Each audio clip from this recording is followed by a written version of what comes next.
All right, as you can see, it's almost ready. How are we doing? Yeah, it's got a, we call that a light trace. A light trace? When you drag across the top, the soap sits for just a second on top of the, it makes like a little line.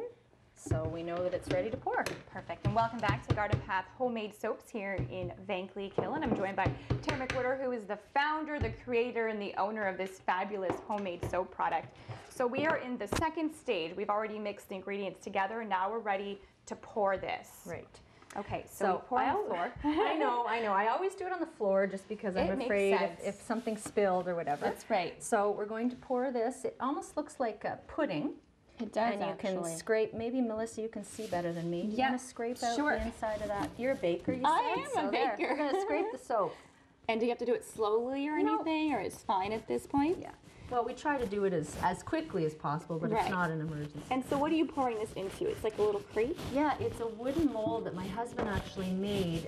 Wood is really good to take the heat because this will actually become quite high in temperature as it's turning to soap. Okay. And so you need something that can withstand that temperature. And it also... Sorry. Oh, sorry. Yeah, there we go. The wood? Okay, there we go. And the wood also is good to help to keep the heat in. Okay. So I'm going to put this, I call it putting it to bed. I cover it with some wool blankets, put it beside our wood stove, and it stays nice and toasty warm for about 24 to 48 hours. Okay. And then it's ready to cut.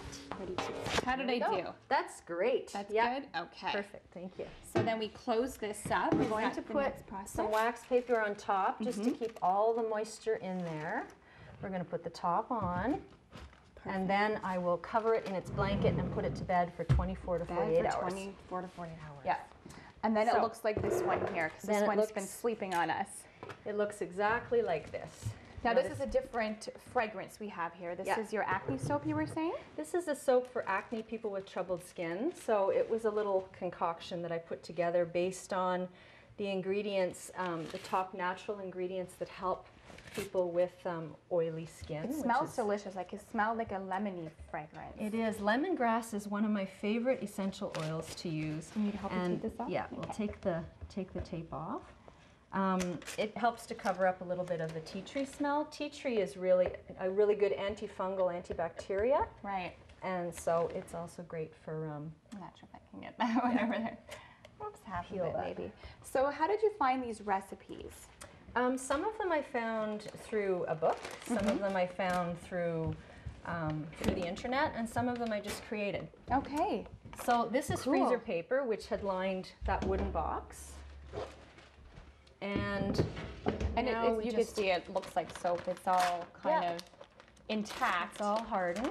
So you just pull this off? We'll open it up. Now it needs to be the consistency of like a kind of a butter. A butter, but not butter that's been in the freezer, like a softer kind of butter. Okay. And that'll allow us to cut it. I'm seeing it right now. It looks like a butter. So we'll just fold that back. And then we cut a few pieces. And I'll show you, it actually comes out as a giant chunk. So you take the whole chunk right out and then you cut it up? And then we'll cut it.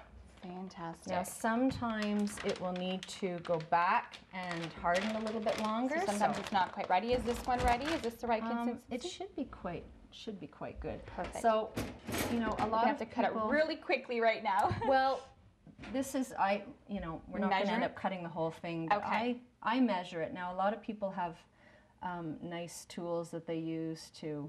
And you do everything by hand. And I do it by hand. You know, eventually it may come to that. But so basically, just to give you an idea, we'll cut it, and then I use my little fancy cutter to make. All right. Well, we'll take a look at actually some of the finished product when we come back. Stay with us. Lots more to come here on CTV Morning Live.